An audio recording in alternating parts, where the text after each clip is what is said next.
Hello friends, hope you are all doing great. Welcome back to my channel SFDC Chronicle.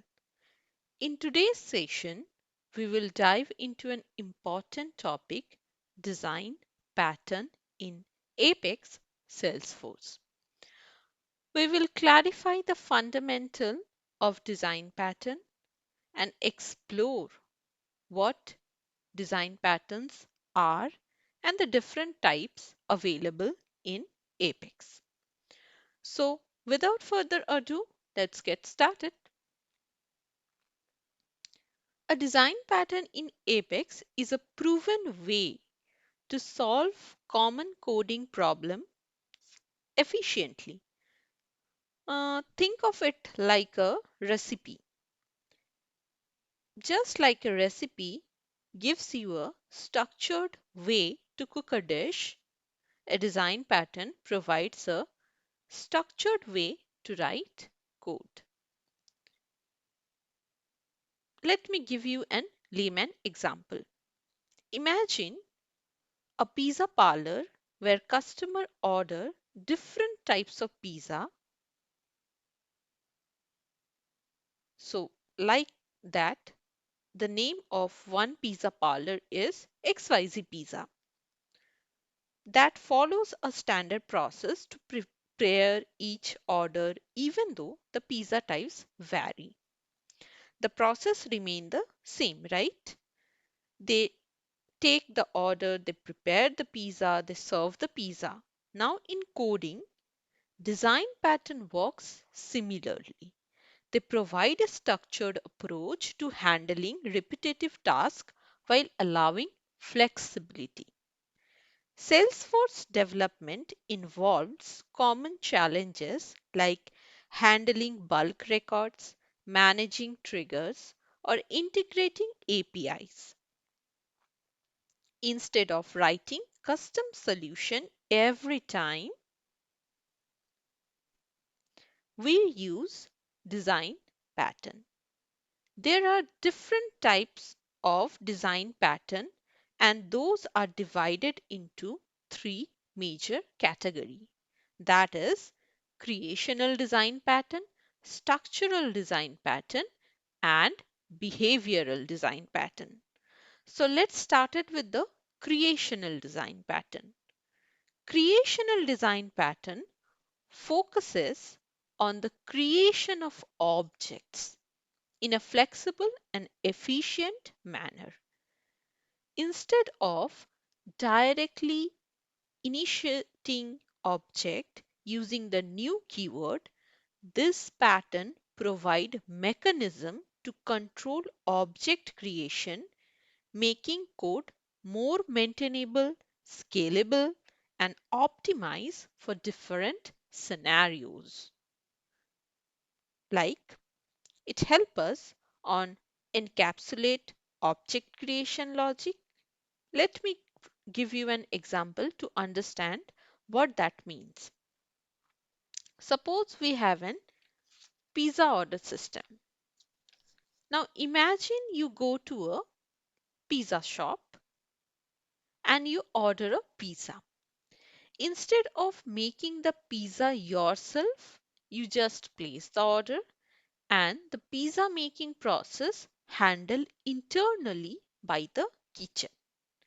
In Salesforce, we hide the complexity of object creation inside a method or a class. Instead of creating object manually everywhere, we use a pattern like factory method to handle object creation, keeping it organized and centralized.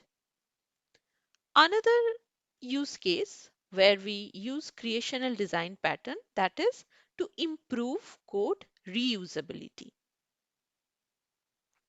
Let me explain it with an easy example. In a car factory, different models like SUV, sedan share common parts, right? Like engine, wheel, seat. Every model will have all those parts for sure. Instead of designing every car from scratch, manufacturer use a standardized process to assemble different models efficiently. Creation pattern also ensure that different objects are created in a reusable and consistent way. This makes the code more efficient since the same logic is reused across multiple classes. The another functionality is enhance flexibility. It help us creational design pattern help us to enhance flexibility. What does that mean? Suppose a laptop factory that produces laptop, customer can choose different feature like RAM, storage, CPU, right? The factory allows flexible configuration without needing a separate machine for each type of laptop. With builder pattern, that is one type of creational pattern, we can create complex object step by step, allowing customization without modifying the core object structure. This makes the code more adaptable to changing requirement. Last but not the least, it helps us to improve performance. Now let me explain it with an example. Suppose we all know that when we have a library membership, they issued some card, one card or couple of cards to us. Now, a library does not print a new membership card for every visit, correct? Instead, it reuses the same card whenever you borrow books, saving time and resources. Using pattern like singleton, we ensure that only one instance of a resource heavy object exists, improving efficiency and reducing unnecessary memory usage. There are different type of creational design pattern that I have already mentioned. Couple of them are singleton pattern, factory pattern, prototype pattern, etc. Now let me tell you when to use creational design pattern. When object creation is complex and should be separated from business logic, when performance is a concern and object reuse can improve efficiency, then we should use creational design pattern. So that is all about creational design pattern. Now let's jump into structural design pattern. So structural design pattern focuses on how objects and classes are composed to form larger structures while ensuring flexibility and efficiency. This pattern helps in defining the relationship between entities in a way that simplifies design and promotes reusability. Imagine you are building a house. You don't directly start laying bricks and pipes, right? Instead, you use pre-designed components like door, windows, etc. Each part is structured to fit together efficiently, making the house strong and easy to maintain. Structural design pattern works similarly. They organize code into reusable and efficient structures so that different components can work together seamlessly. It helps us to simplify code maintenance.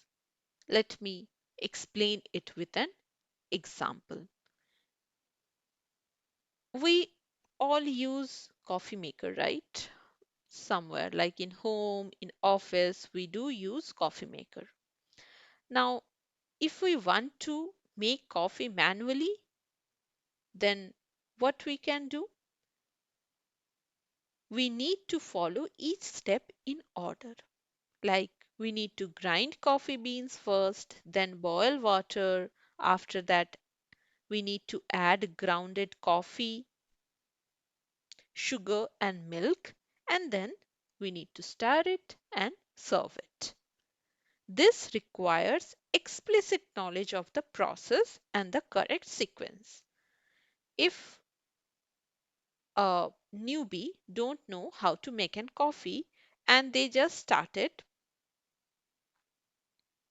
with the sugar and the milk, it will not work because you don't have the coffee beans grinded already. Then you need to wait for the beans to be grinded and all those things, right? So you need to maintain a sequence.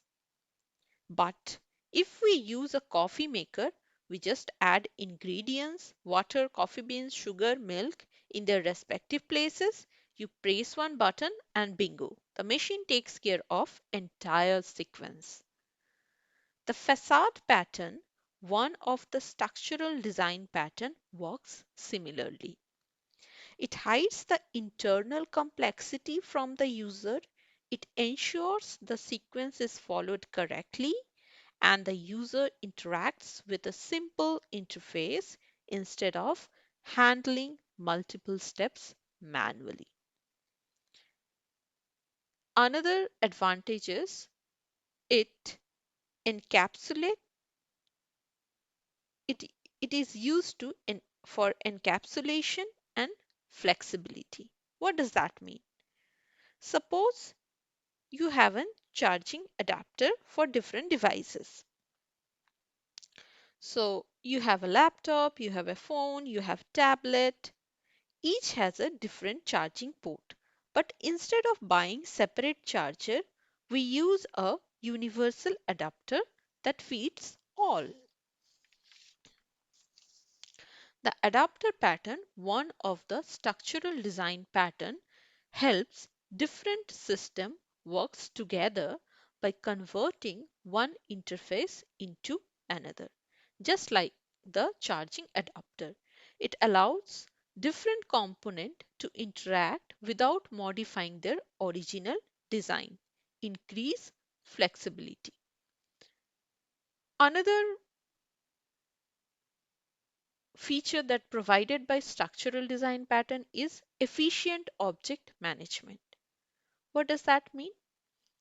Suppose in a hotel, each guest is given a key card that grant access to their specific room.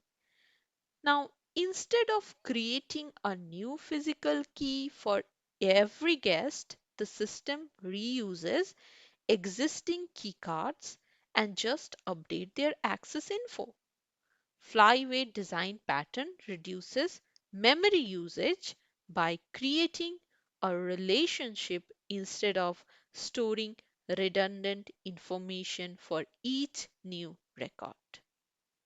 So that is how you can use structural design pattern to improve your code. Now, when we want to use structural design pattern to improve code organization and simplify complex system. Also, when we working with legacy system that need integration with modern application, then go for structural design pattern. Now the last one is behavioral design pattern.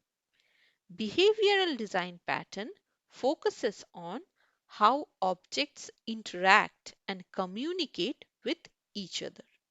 This pattern deals with the responsibility and the communication between objects and aim to simplify the interaction between them. Imagine a restaurant kitchen where chefs, waiters, and customer interact. The customer places an order, the waiter takes the order and communicates it to the chef. The chef prepares the meal and give it back to the waiter who then serve it to the customer.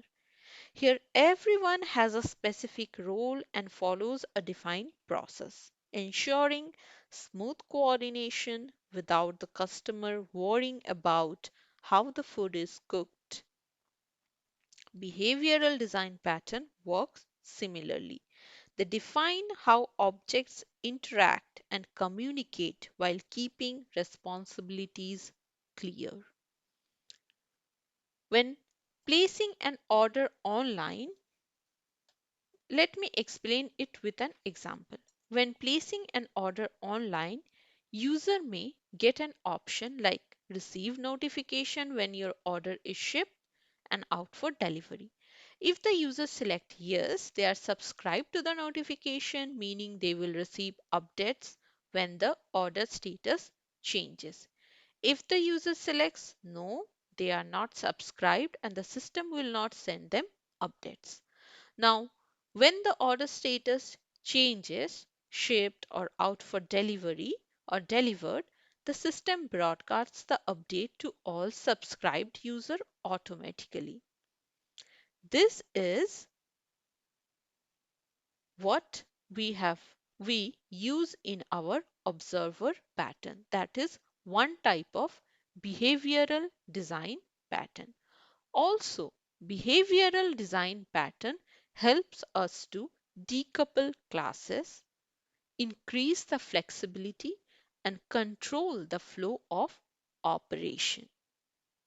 There are different type of behavioral design pattern exist, that is strategy pattern, command pattern, chain of responsibility pattern, etc. So that is all about behavioral design pattern, and that is all about design pattern.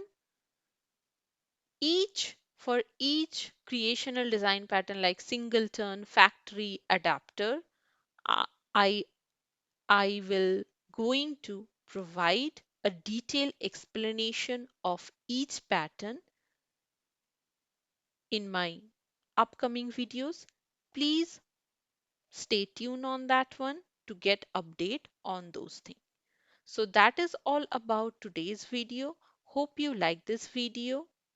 Thank you for watching this video. Signing off for today. Stay tuned for upcoming design pattern series. Thank you.